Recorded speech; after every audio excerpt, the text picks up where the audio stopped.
find the derivative of this equation, the first thing we're going to do is write it out in our quotient formula. So we always take our bottom denominator first. I'll write it down here. 1 plus cos x.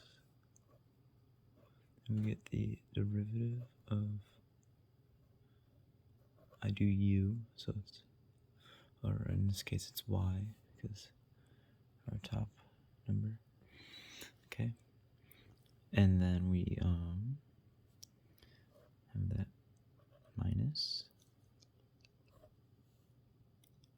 Then we take our top term, cos of x,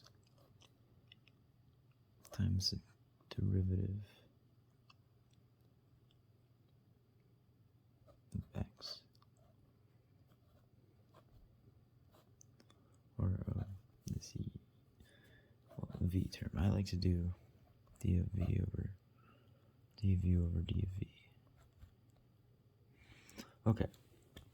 Basically, all that's saying is we're multiplying each function by the other function's derivative, and that's of course all over 1 plus cos x squared. Alright, so from here we find the derivative of each side.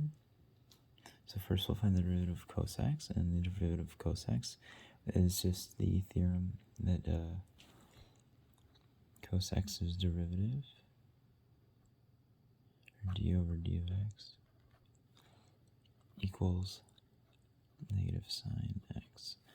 So we just write this as 1 plus cos x times negative sine x minus cos x. Then we find the derivative of 1 plus cos x. And of course, we know that the derivative of 1 is just 0. So we get 0 plus negative sine x, because that's the derivative of this term. And so we end up with negative sine x on this side. Of course, again, all over 1 plus cos x squared. All right. Now from here we can do some multiplication. And so the first thing I'll do is I'll distribute this 1 out, so we get negative sine x plus cos x.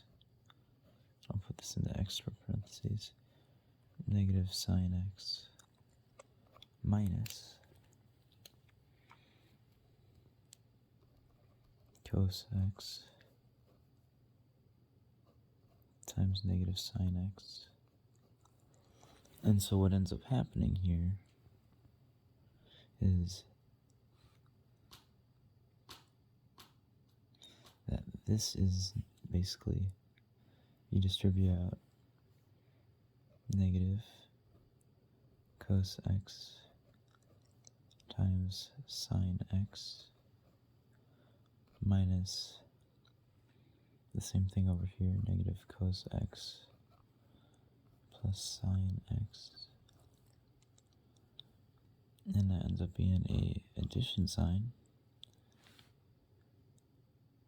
And so that just equals 0, 0.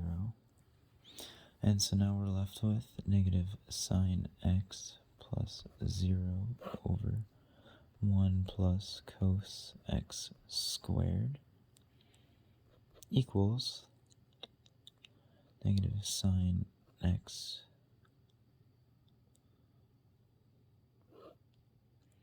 over 1 plus cos x squared, and that is your final answer.